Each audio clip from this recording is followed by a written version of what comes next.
Talk about a real-life Hollywood drama. The nation's entertainment industry this weekend is beset with labor woes.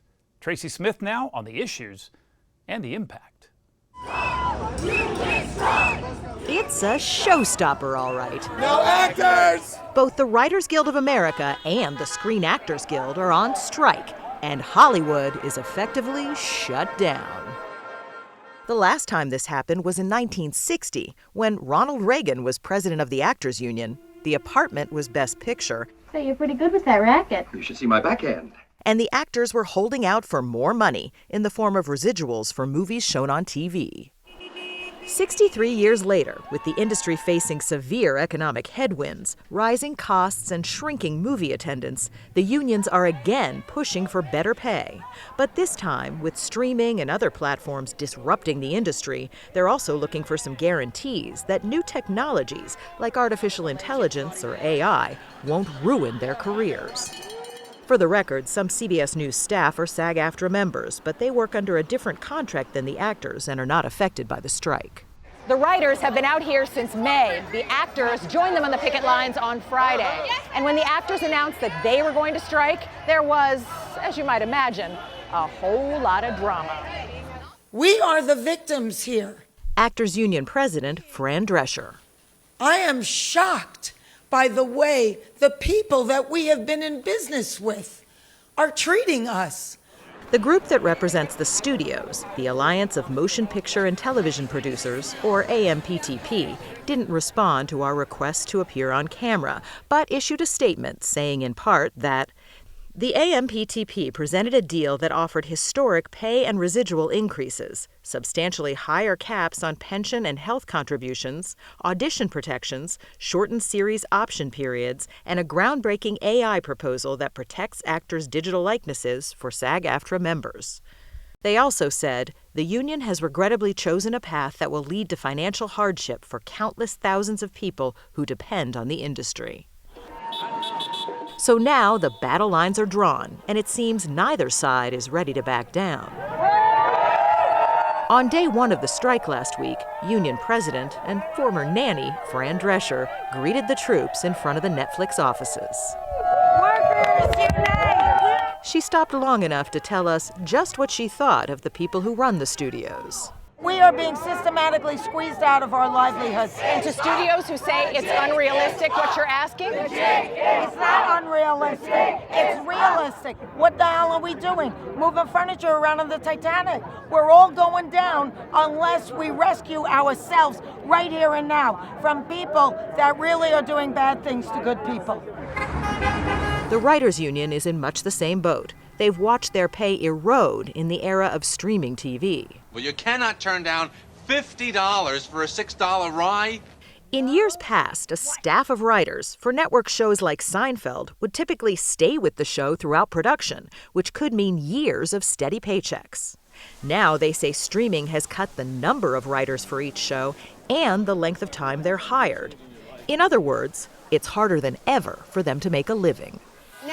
Comedian Carol Leifer wrote for Seinfeld and even made an appearance now and again. That's her behind the reception desk. You owe $150. What for? Well, you canceled on Tuesday, and our policy is 24 hours notice for all cancellations. She remembers the old system of pay and residuals, the money they get for reruns, and she says they're fighting to get some of it back. I worked on Seinfeld 30 years ago, and I'm still receiving residuals from that. That's gone now. So it's a very, very different world that way. In today's environment, do you think you could launch the career the way you did back then, if that makes sense? I don't. No? No, because they don't make enough.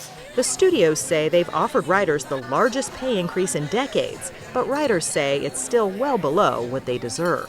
Screenwriter John August and TV showrunner Ya-Lin Chang are negotiators for the Writers Guild. They said that the increase that they offered the Writers Guild is the largest increase that they've offered new writers in 25 years. And that's not enough? Our friend Betsy Thomas, who's our secretary-treasurer, she says, if someone steals your wallet and then gives you $5 back, you're not $5 richer. They still stole your wallet. And that's sort of what it feels like for the writers. It's like, yeah, you can give us some of that money back, but that's still not making us whole. And then there's the matter of artificial intelligence programs. Actors don't want their likenesses used without their consent, and writers want to guarantee that AI won't be used to generate scripts, for obvious reasons, but also because they say quality will suffer. You'll see very unoriginal, kind of mediocre, bad stuff because AI has never held a baby, AI has never fallen in love, AI, and so you'll end up with something stolen and pretty bad. The studios say they're willing to talk about the use of AI, but have not ruled it out. If it's cheaper for ChatGPT to write a show, what's the incentive for studios to even bargain with the writers? Well, that's exactly the core of the issue here. Professor Robert Reich was labor secretary under President Clinton. What's the incentive of CEOs to negotiate with workers when workers are losing power and workers can be replaced by AI or many other technologies? And the answer is we have a country in which we depend on people having enough money to buy all the stuff that all of the companies create. And if they don't have enough money in their pockets to buy everything that is capable of being created, the economy can't function. So at some point, we've got to understand that we are all in this together. And for most of the picketers we spoke with, money was the main issue. Jeannie Bergens had a number of TV writing jobs, but she's still living hand to mouth. For the first time ever, after 9 years of being a television writer, I applied for the food stamp program. Have you had people say, oh, maybe it's time to give up on your dream? I am a writer. That's what I'm supposed to be doing, and it's the career that I have built. So I don't plan on giving up. I'm not going to give up. I've never given up a day in my life, so. Even before the strike, she says she was finding creative ways, like dog walking, to pay the bills. And there's this idea that, oh, if you don't have money, you're lazy.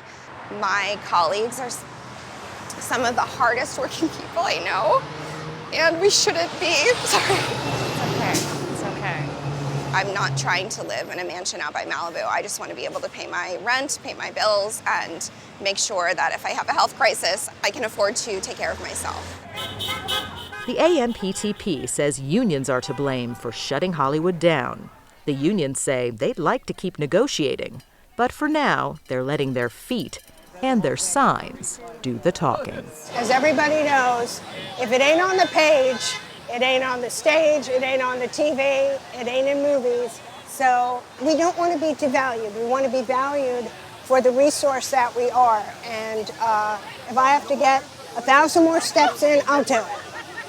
Every day. And I try with, I always recommend people, have a funny sign.